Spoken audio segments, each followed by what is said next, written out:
नमस्कार दोस्तों, मैं डॉक्टर चंद्रशेखर आपके अपने यूट्यूब चैनल शेखर एकेडमी 2.06 में स्वागत करता हूं।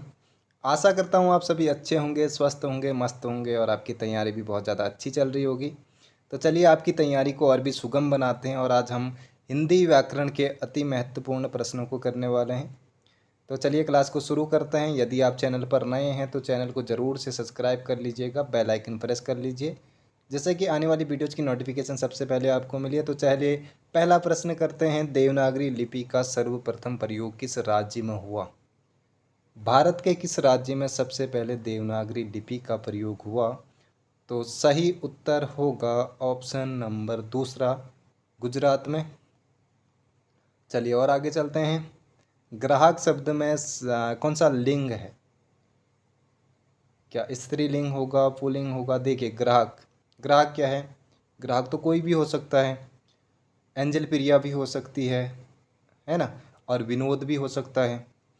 तो देखिए यहाँ पर क्या होगा, स्त्री पुरुष कोई भी हो सकता है। चलिए और आगे चलते हैं।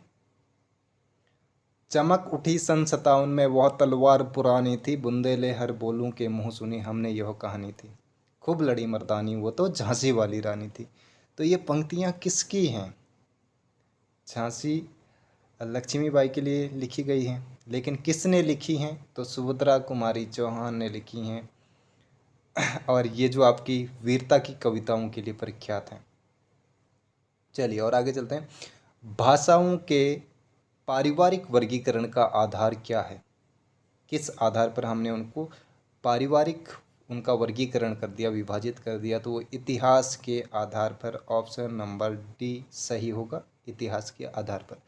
तो चलिए आगे चलते हैं। दयानंद में कौन सी संधि है? जब आप इसका संधि विच्छेद करेंगे तब आपको पता चलेगा कि दया और उसमें क्या है, आनंद आता है। दया प्लस आनंद। ठीक है, स्क्रीन इतनी छोटी है ना, कहाँ लिखूँ हो जाती है। तो दया प्लस आनंद, दया में आनंद है। तो यानी कि यहाँ पर आप देख रहे हैं आ रहा है और यहाँ पर भी आ रहा है और दोनों मिलके आ हो जा रहे हैं। तो ये किस में होता है? ये दीर्घ संधि में होता है। चलिए और आगे चलते हैं। अगर मगर करना होता है ना, कभी कभी आप झूठ में किसी को पकड़ लें, तो यानी कि बहाने बनाना। चलिए आगे चलते हैं। शब्द का अर्थ बोध कराने वाली शक्ति को क्या कहते हैं? डी तो होगा नहीं, रस भी नहीं होगा और अलंकार भी नहीं होगा। तो ऑप्शन नंबर एक यानी कि शब्द शक्ति को कहते हैं। चलिए और आगे चलते हैं। कोई इर घाट का तो कोई बिर घाट का। ठीक है, तो यहाँ पर क्या सही अर्थ होगा? यानी कि तालमेल न होना। कोई इधर को है, कोई उधर को है, एकजुटता नहीं है, एक एकाग्रता नहीं है, या एकत्रित नहीं है, तालमेल नहीं है। स्थायी भावों की संख्या है। जितने रस होते हैं उनके ही उतने ही स्थायी भाव भी होंगे। तो 9 स्थायी भाव माने गए हैं। अभी रसों की संख्या ज़्यादा है। वात्सल्य रस जुड़ा है, प्रियान जुड़ा है, रस जुड़े हैं, भक्ति रस जुड़ा है। निम्नलिखित में कौन सममात्रिक छंद का एक उदाहरण है? सममात्रिक मतलब जिसके चारों जो चरण हैं उनमें समान मात्राएं होती हैं, तो वो होती हैं चौपाई। चौपाई में कितनी मात्राएं होती हैं? तो आप कहेंगे सर 16 मात्राएं होती हैं। सोठा में क्या होता है? सोठा आपका दोहा का उल्टा होता है। दोहा में क्या होता है?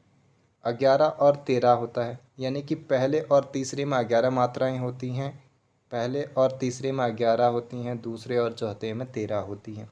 सोटा में इसका उल्टा होता है, पहले और तीसरे में 13 मात्राएं होती हैं, चौथे और दूसरे और चौथे में 11 मात्राएं होती हैं। ठीक है, तो आगे चलते हैं। छप्पई भी एक आपका अर्ध सममात्रिक है। तरनी तनुजा तट तमाल तरुवर बहु छाई। देखिए आपको अर्थ पे नहीं जाना है। एग्जाम में जब भी आप अर्थ पे जाएंगे आप फंस जाएंगे। जहाँ पर ज़रूरी है वहाँ पर जाना है, लेकिन जहाँ पर ज़रूरी नहीं है नहीं जाना है।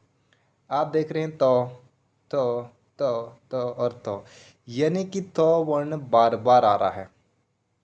कहाँ पर आता है? अनुप्रास में। अनुप्रास के कितने भेद होते हैं? 5 भेद होते हैं सर। कौन कौन से होते हैं?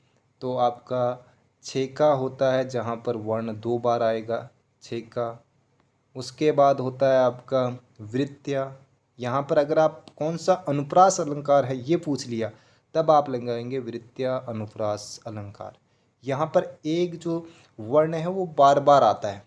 अनुप्रास में वर्ण बार बार आता है, ध्यान रखिएगा, वर्ण बार बार आता है, लेकिन यमक में शब्द बार बार आता है और हर बार उसका अर्थ अलग होता है। तो हम बात कर रहे थे कि छेका हो गया, वृत्त्या हो गया, और कौन सा होता है? तो श्रुत्या हो गया, श्रुत्या अनुप्रास हो गया, और अंत्या अनुप्रास हो गया, अंत्या अनुप्रास हो गया, और एक और आपका रह गया, कौन सा आता है?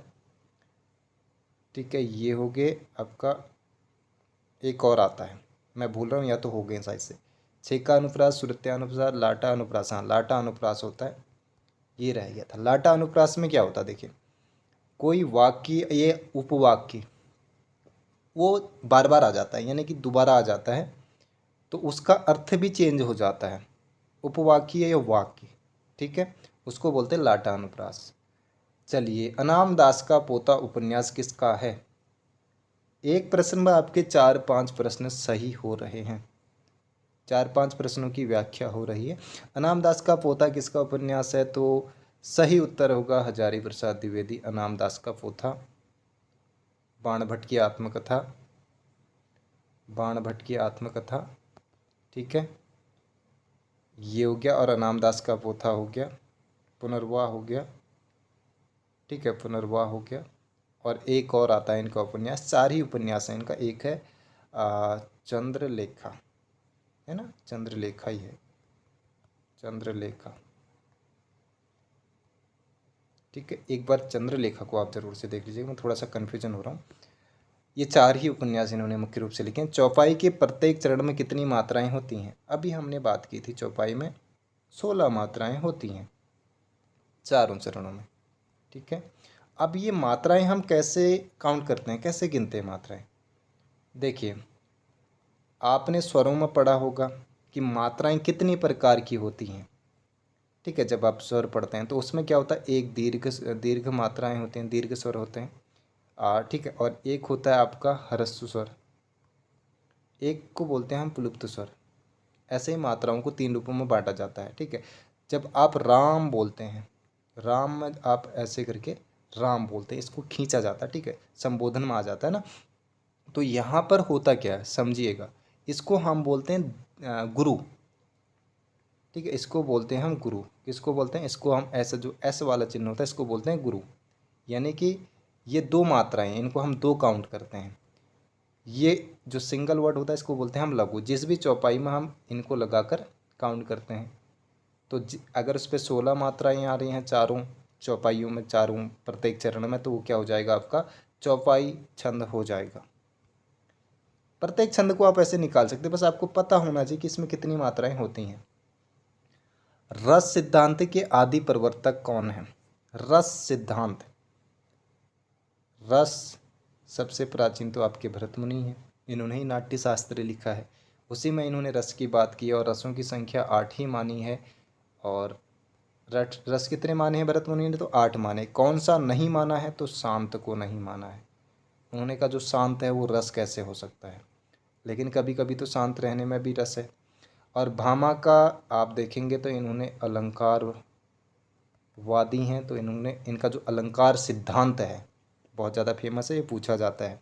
6वीं शताब्दी में इनका, मेरे को सही से याद है, 6वीं शताब्दी में इनका ये समय है, और भरत मुनि का 2री शताब्दी के आसपास आ जाता है। ठीक है, विश्वनाथ 13वीं शताब्दी के आसपास आते हैं, और इन्होंने साहित्य, मेरे फ़ोन की स्क्रीन इतनी छोटी है ना, साहित्य दर्पण, ठीक है, ये लिखा इन्होंने कब? साहित्य दर्पण इन्होंने लिखा सर 13वीं शताब्दी में। वामन आते हैं जो 7वीं शताब्दी में आते हैं, और इन्होंने लिखा था आपका, ये रीति संप्रदाय में आते हैं। ठीक है, पांचाली रीति, गौणी रीति, ये इन्होंने बताई हैं। तू डाल डाल में पात पात का अर्थ है, तो क्या होगा, यानी कि ना तू कम है ना मैं कम हूँ, यानी कि हम दोनों ही चालाक हैं। चलिए आगे चलते हैं। मोहन, कमल और राकेश एक साथ कॉलेज जाते हैं। यहाँ पर मैं स्कूल भी लिख सकता था, मैंने कहा बड़े बच्चे हैं तो कॉलेज लिख दिया। तो कॉलेज जाते हैं, तो इस वाक्य में कौन सा विराम चिन्ह छूटा है? एक बार ध्यान से पढ़िएगा। मोहन, कमल और राकेश एक साथ कॉलेज जाते हैं, वाक्य में कौन सा विराम चिन्ह छूटा है? अब यहाँ पर विराम, यहाँ पर ये पूर्ण विराम को मत लगा देना आप। इस मान लीजिए यहाँ पर ये पूर्ण विराम लगा है। अब आप बताइए कि कौन सा विराम चिन्ह छूटा है? अल्प विराम, योजक, या फिर पूर्ण विराम, या विवरण चिन्ह।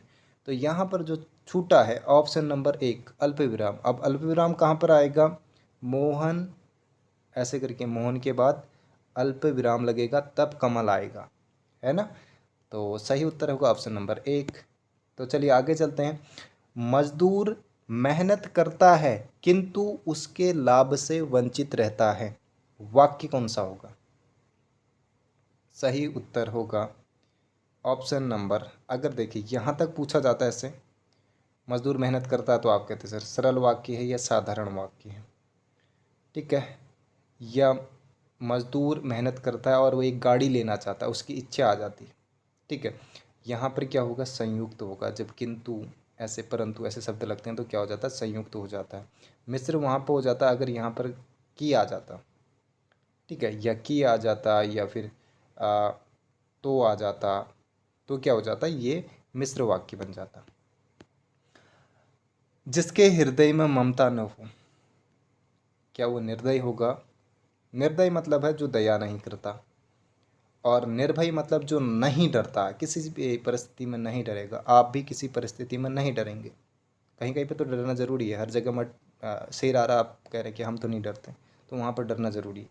निर्निमेष का मतलब होता है एक टक देखना, मतलब जो आपकी पलकें हैं वो झुकनी नहीं चाहिए, आप सीधे एक टक देख रहे हैं।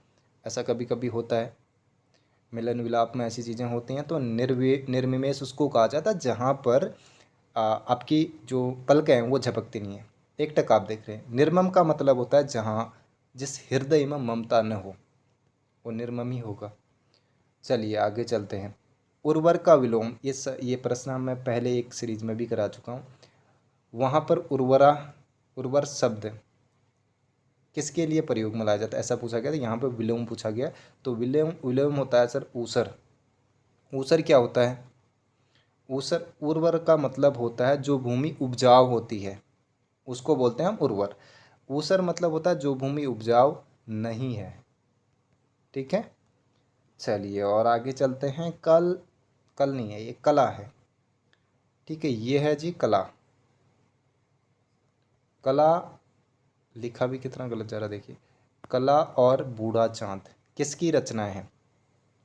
ठीक है, तो आपने लगा दिया होगा। सही उत्तर ऑप्शन नंबर 1 सुमित्रानंदन पंत है, हमारे उत्तराखंड के हैं। महादेवी वर्मा छायावाद की कवि, निराला भी, चारों छायावाद के 4 स्तंभ हैं, ठीक है। और इनका जो उपनाम है ये निराला, यानी कि सूर्यकांत त्रिपाठी का ये उपनाम है निराला। और वैसे ही जयशंकर प्रसाद का जो उपनाम है वो है कलाधर, ठीक है, कलाधर। चलिए, तो ये हमने कुछ 20 प्रश्न इस वीडियो में करे। 20 ही प्रश्न नहीं किए, करीबन हमने 50-60 प्रश्नों को एक्सप्लेन किया है। इन 20 प्रश्नों के माध्यम से करीबन 60 ही प्रश्न हुए हैं। यदि आपको वीडियो पसंद आया ज़रूर से चैनल को सब्सक्राइब कर लीजिए। आशा है कि आप लोग चैनल को ज़रूर से सब्सक्राइब करेंगे। अब मैं क्या ही कहूँ, मतलब आप लोग ज़रूर से कर लेना। हाँ, तो चलिए अगली क्लास में मिलते हैं, और आप लोग स्वस्थ रहिए और अपनी तैयारी को जारी रखिए। संघर्ष होते रहता है, हम मिडिल क्लास के लोग हैं तो हमें संघर्ष तो करना ही पड़ेगा, और बहुत ज़्यादा करना पड़ेगा, ठीक है। तो ये तो जारी रहेगा। तो चलिए मिलते हैं अगली क्लास में।